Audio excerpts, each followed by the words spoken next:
नमस्कार बंधुरा आज के आमी निरामिष पुई शाक रान्ना करब। तार जन्य एखाने आमी निये निয়েছি पुई शाकगुलोके आमी परिष्कार करे केटे और धुए निয়েছি।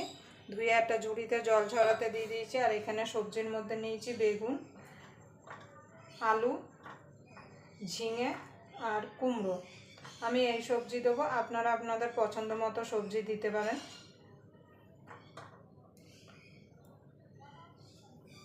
তাহলে চলুন আমি রান্নায় চলে যাব।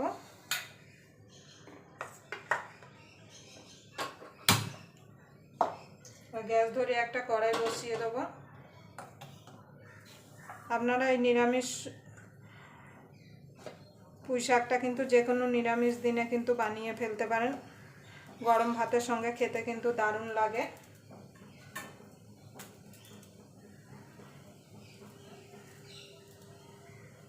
আপনারা পুরো ভিডিওটা দেখবেন, আশা করি আপনাদের ভালো লাগবে।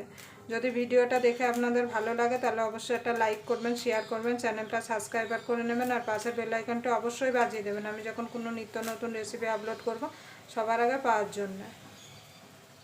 দেখুন বন্ধুরা, কড়াইটা গরম হয়ে গেছে, দিয়ে দেবো সরষের তেল। অবশ্যই কিন্তু সরষের তেলে রান্নাটা করতে হবে, খেতে কিন্তু ভালো লাগবে। আর তেলটা কিন্তু একটুখানি বেশি লাগবে যেহেতু নিরামিষ পুঁই শাকের চচ্চড়ি। দেখুন বন্ধুরা, তেলটা গরম হয়ে গেছে, ফোড়নে দিয়ে দেবো একটা তেজপাতা, দুটো শুকনো লঙ্কা, পাঁচ ফোড়ন,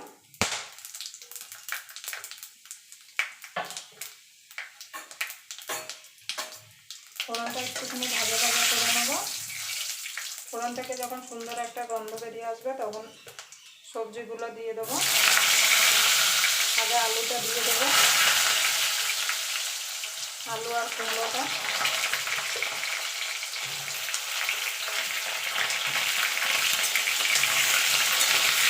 আলু কুমড়োটা দিয়ে মিনিট খানেক একটুখানি নাড়াচাড়া করে নেব।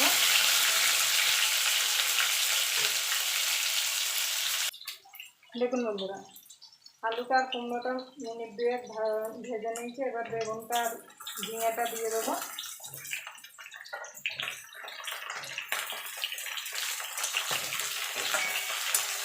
আমার তো খুব এই নিরামিষ পুঁই শাকের চচ্চড়ি খেতে দারুণ লাগে। তারপর এই নিরামিষ পুঁই শাকের চচ্চড়ি খেতে ভালো লাগে অবশ্যই কমেন্ট বক্সে জানাবেন।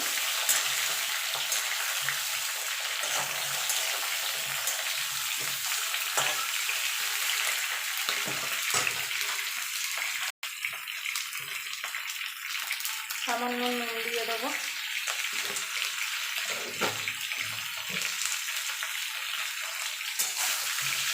নুনটা দিয়ে সবজিটা একটু ভাজা ভাজা করে নেব।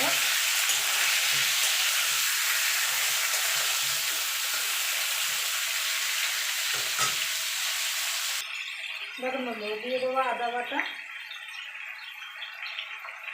জিরের গুঁড়ো,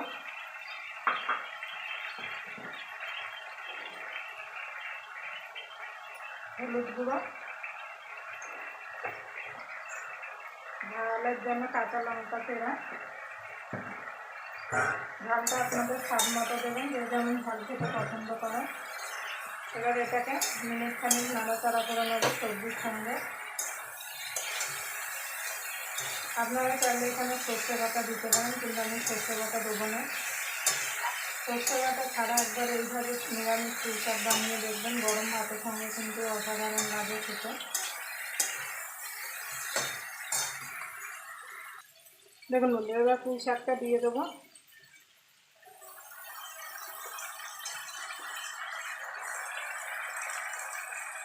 পুঁই শাক দিয়ে এবার নেড়ে দেবো। পুঁই শাকটা তলায় দেবো আর সবজিটা উপরে দেবো।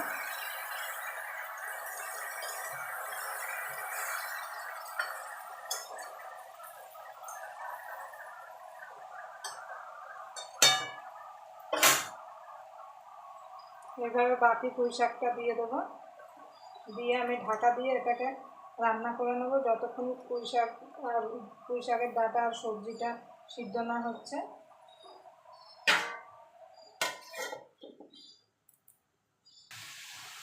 দেখুন বন্ধুরা, পুঁই শাকটা হয়ে গেছে। আমি কিন্তু একটু চিনি দিয়েছিলাম, অবশ্যই কিন্তু আপনারা একটু চিনি দেবেন। আমি দেখাতে পারিনি, ক্যামেরাটা ডিস্টার্ব করছিল বলে।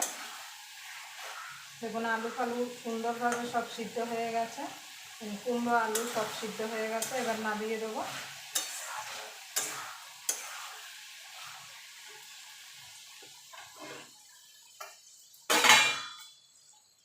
আবার আপনাদের সঙ্গে কোনো নতুন রেসিপি নিয়ে দেখা হবে। ততক্ষণ পর্যন্ত আপনারা ভালো থাকবেন, সুস্থ থাকবেন।